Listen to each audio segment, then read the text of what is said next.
బహిరంగ ప్రదేశాల్లో పొగ తాగడం నిషేధించినా, సిగరెట్ ధరలు పెంచినా, సిగరెట్ డబ్బాలపై క్యాన్సర్ బొమ్మలు ముద్రించినా సిగరెట్ తాగడం ఆపేయడం లేదు పొగరాయిలు. పొగరాయిల బలహీనతే ఆసరగా నకిలీ సిగరెట్లు సైతం మార్కెట్లోకి వెల్లువెత్తుతున్నాయి.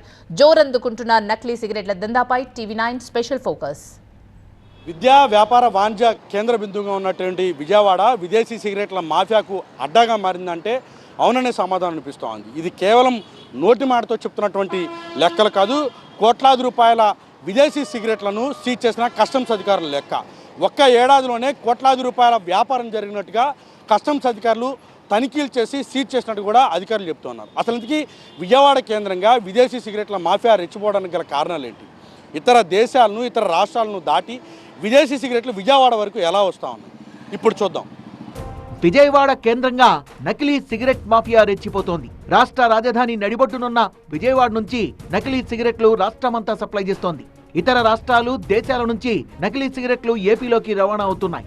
విజయవాడ, గుంటూరు సహా రాష్ట్రమంతటా ఈ నకిలీ సిగరెట్ల సప్లై చైన్ విస్తరించింది. మార్కెట్లో ఉన్న అన్ని సిగరెట్ బ్రాండ్లకు సరిపోయేలా నకిలీ సిగరెట్లు సైలెంట్ గా అమ్మేస్తున్నారు కేటుగాళ్లు. నకిలీ సిగరెట్ డబ్బాలు అసలు వాటికి ఏమాత్రం తీసిపోని విధంగా ఉంటున్నాయి. నకిలీల బెడదతో అసలు సిగరెట్లు ఉత్పత్తి చేసే కంపెనీలు నష్టాల పాలవుతున్నాయి. ఈ నష్టం విలువ నెలకు కోట్ల రూపాయల్లో ఉంటుందంటున్నాయి కంపెనీలు.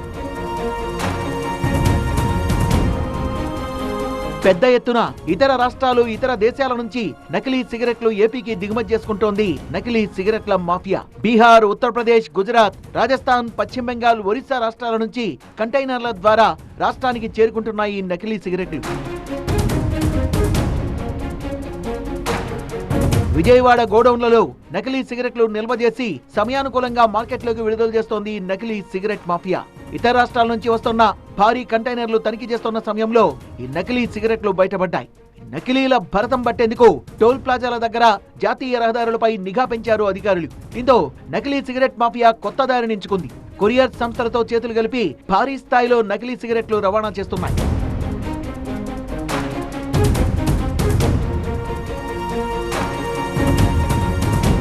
విజయవాడ, గుంటూరు శివారు ప్రాంతాల్లో పలు కొరియర్ సంస్థల గోడౌన్లపై కస్టమ్స్, డిఆర్ఐ, సెంట్రల్ జీఎస్టీ అధికారులు దాడులు జరిపారు. ఈ గోడౌన్ల నుంచి కోట్ల రూపాయల విలువైన నకిలీ సిగరెట్లు, బిల్స్ లేకుండా రవాణా చేస్తున్న ఇండియన్ మేడ్ సిగరెట్లు, నిషేధిత టొబాకో ప్రొడక్ట్స్ ను సీజ్ చేశారు. కృష్ణా, గుంటూరు జిల్లాలకు చెందిన కొన్ని ముఠాలు ఈ నకిలీ సిగరెట్ల దందా నడిపిస్తున్నాయని చెప్తున్నారు అధికారులు. మన రాష్ట్రంలో ఈ భారీగా ఫేక్ సిగరెట్లు, అదేవిధంగా ఇల్లీగల్గా ఇంపోర్ట్ అయిన సిగరెట్స్ ఏవైతే ఉన్నాయో వాటి మీద మా డిపార్ట్మెంట్ దృష్టి సారించింది. మా అధికారులందరూ కూడా గత కొంతకాలంగా వాటి మీద తీవ్రంగా రాష్ట్రంలో అనేక ప్రాంతాల్లో దాడులు చేస్తున్నారు.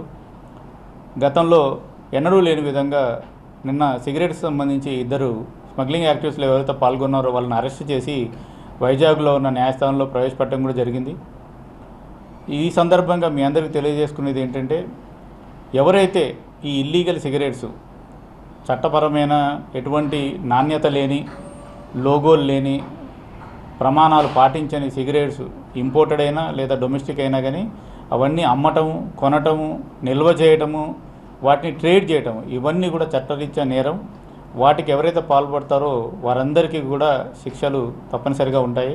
వీటిని దృష్టిలో పెట్టుకొని అటువంటి సిగరెట్స్ని ప్రోత్సహించకూడదని ప్రజలను, అదేవిధంగా వ్యాపారులందరినీ కూడా కోరుకోవడం జరుగుతుంది. నకిలీ సిగరెట్ల మాఫియా ఇన్వాయిస్ మోసాలకు తెగబడుతోంది. గత ఏడాది బీహార్ నుంచి ఓ ప్రముఖ కొరియర్ సంస్థకు వచ్చిన సిగరెట్ల కన్సైన్మెంట్ తనిఖీల్లో ఈ విషయం బహిర్గతమైంది. ఇన్వాయిస్ లో 8 లక్షలుగా చూపిస్తూ 266 కోట్ల విలువైన సిగరెట్లను కొరియర్ సంస్థ ద్వారా తరలించినట్టుగా గుర్తించారు అధికారులు. నకిలీ సిగరెట్స్ అంటే ఏవైతే దేశంలో టొబాకో ప్రొడక్ట్స్ అన్నింటినీ కూడా ఒక నాణ్యత అనేది కంపల్సరీగా మెయింటైన్ చేయటము, అదేవిధంగా వినియోగదారులకు ఎవరికైతే ఉంటారో వారందరికీ కూడా దీని ద్వారా వచ్చే విపరీత పరిణామాలు కూడా వాళ్ళకి తెలియాలనే ఉద్దేశంతో కేంద్ర ప్రభుత్వం కోట్పా యాక్ట్ 2003ని తీసుకొని రావడం జరిగింది.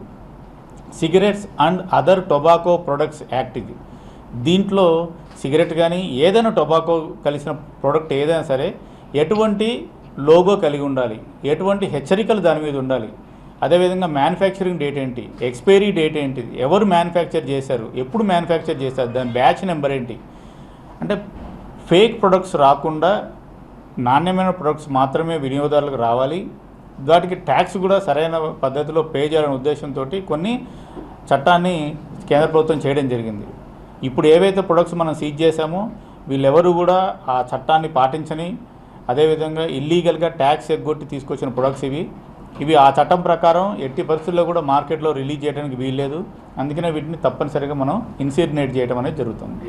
వీటిలో 2 రకాల ప్రొడక్ట్స్ ఉన్నాయి. కస్టమ్స్ వాళ్ళు ఏవైతే సీజ్ చేశారో అవన్నీ కూడా ఇల్లీగల్గా వచ్చినాయి. మోస్ట్లీ బర్మీస్ లాంగ్వేజ్లో ఉన్న మన సిగరెట్ ప్యాకెట్స్ అన్నీ దొరికాయి. సో మన ఉద్దేశం ప్రకారం అవన్నీ కూడా మయన్మార్ నుంచి మనకు ఇంపోర్ట్ అయినాయి అని చెప్పేసి మనం భావిస్తున్నాం.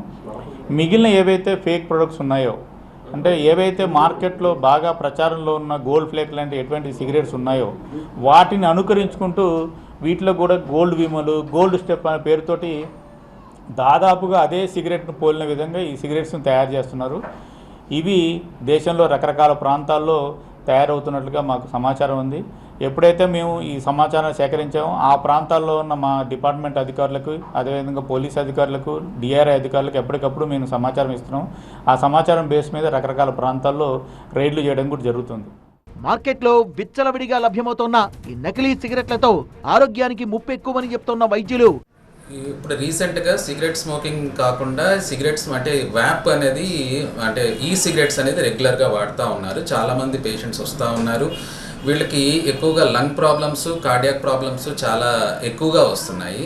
ప్లస్ వీళ్ళు బాగా ఎడిక్ట్ అయిపోతూ ఉన్నారు. సిగరెట్ కన్నా ఈ యొక్క వ్యాప్ అనేది దీనికి బాగా ఎడిక్ట్ అయిపోతున్నారు. మేబీ రీజన్ ఏమవుతుందంటే సిగరెట్లో మనకి కెమికల్స్ ఉంటాయి, ప్లస్ నికోటిన్ ఉంటుంది. కానీ వ్యాప్లో కూడా మీకు ఈ సిగరెట్లో కూడా కెమికల్స్ ఉంటున్నాయి, బట్ అన్నోన్ కెమికల్స్ ఉంటున్నాయి. ఓకే, డిఫరెంట్ కెమికల్స్ యాడ్ చేస్తున్నారు. కొంతమంది హెర్బ్స్ యాడ్ చేస్తున్నారు, కొంతమంది ఆయిల్స్ యాడ్ చేస్తున్నారు, కొంతమంది పెస్టిసైడ్స్, కొన్ని రకాల పెస్టిసైడ్స్ యాడ్ చేస్తున్నారు, కొంతమంది మెరిజువానా ఇప్పుడు ఈ డ్రగ్స్ యాడ్ చేస్తూ ఉన్నారు. వీటి వల్ల హెల్త్ ప్రాబ్లమ్స్, బాగా serious health problems, respiratory failures కూడా వస్తూ ఉన్నాయి. అందువల్ల ఇవి తాగకుండా ఉండడం మంచిది. ఎందుకు ఈ యొక్క ఈ సిగరెట్స్ వాడుతున్నారంటే 3 రీజన్స్ ఉన్నాయి. ఒకటి, కొంతమంది ఏమనుకుంటున్నారు, ఈ సిగరెట్స్ తాగితే మనం సిగరెట్ని క్విట్ చేయొచ్చు అనే అపోహలో పోతున్నారు. కానీ పాపం ఈ సిగరెట్ కన్నా ఈ సిగరెట్స్కి బాగా ఎడిక్ట్ అయిపోతూ ఉన్నారు. రెండోది, ఇది కాస్ట్ తక్కువ అయిపోతూ ఉంది. బర్డెన్ తక్కువ అయ్యేసరికి ఎక్కువగా దీనికి వెళ్ళిపోతూ ఉన్నారు. మూడోది, సిగరెట్ తాగితే స్మెల్ వస్తుంది, ఇది తాగితే స్మెల్ రాదన్న ఆ యొక్క స్టిగ్మా లేకపోవడం వల్ల కూడా పాపం దీనికి ఎడిక్ట్ అయిపోతున్నారు. బ్రాండెడ్ సిగరెట్లతో పోలిస్తే ఇవి మరింత హానికరమని హెచ్చరిస్తున్నారు. ప్రభుత్వం తక్షణమే ఈ నకిలీ సిగరెట్లు నియంత్రించడానికి తగిన చర్యలు చేపట్టాలని ధూమపాన ప్రియులు డిమాండ్ చేస్తున్నారు. ఏపీలో పెద్ద ఎత్తున చెలరైపోతున్నటువంటి విదేశీ సిగరెట్ల మాఫియాకు అడ్డుకట్ట వేయాల్సిందంటూ కూడా వైద్యులు హెచ్చరిస్తూ ఉన్నారు. ఇప్పటికే అనేక రకాల వ్యాధులతోటి ప్రజలు అల్లాడుతున్న వేళ విదేశీ సిగరెట్ల మాఫియా విజయవాడ కేంద్రంగా రెచ్చిపోతూ ఉండటంతో ప్రజలు ప్రాణాలు కోల్పోయే పరిస్థితులు ఏర్పడ్డాయంటూ కూడా వారంతా ఆందోళన వ్యక్తం చేస్తున్నారు. ప్రభుత్వం ఇప్పటికైనా జోక్యం చేసుకొని వారిని కట్టడి చేయకపోతే భవిష్యత్తులో మరింత పెను ఉపద్రవాన్ని ఎదుర్కోవాల్సి వస్తుంటూ కూడా వారు హెచ్చరికలు జారీ చేస్తూ ఉన్నారు. కెమెరా పర్సన్ సత్యనారాయణతో వసంత్ టీవీ 9 విజయవాడ.